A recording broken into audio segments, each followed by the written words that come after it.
I've had asthma since I was about 14. It was treated as regular asthma at that stage, not particularly limiting, although when I did strenuous exercise it did limit me.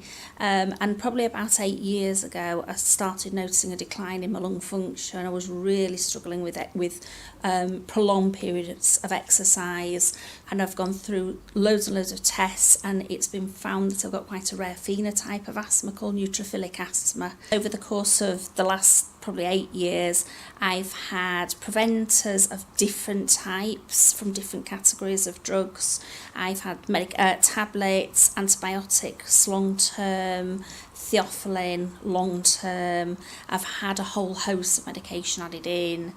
I've also had the addition of a nebulizer for maintenance therapy, and also to treat myself if I have a real acute problem at home, to try and prevent me going to casualty. I have been pulled up on this by my consultant and my GP that I've got a very, very high threshold for seeking help, and so I manage myself at home. I have the medications that I need to do that at home, and so I am really reluctant to go to hospital because I don't think anybody likes being in hospital. B, it's time consuming, and if I feel I can do it at home, I don't like to bother other people. Self-care is vital to me, as it would be to anybody with a long-term condition, so I always make sure I attend my long-term condition management reviews. I attend my hospital appointments with my consultant and follow-up appointments there. I always have my flu vaccination at the very beginning of the flu season. I've also had my pneumonia vaccine, which now will last me for life.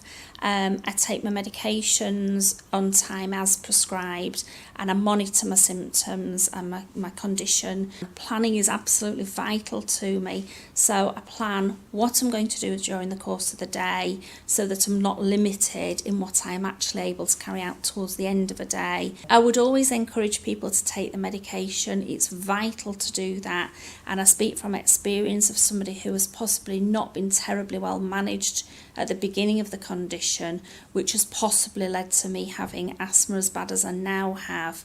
And I find that hugely frustrating and very limiting, because in my mind I'm absolutely Wonder Woman, I can do everything, but unfortunately in my lungs I really can't do, to the point that I have to think through everything I do, even down to bending to pick something off the floor. I am human. I do sometimes like to try and deny that I have a long-term condition, to the point I will sometimes deliberately miss my medication, or because I'm absolutely exhausted. So I'm very grateful to have a partner who will support me, and he makes sure that I take medication. If it wasn't for him, I may suffer more than I actually do. I have no idea at the moment how life-limiting my condition is, but I cannot dwell on that. When I'm having a good day, I'm having an absolutely great day.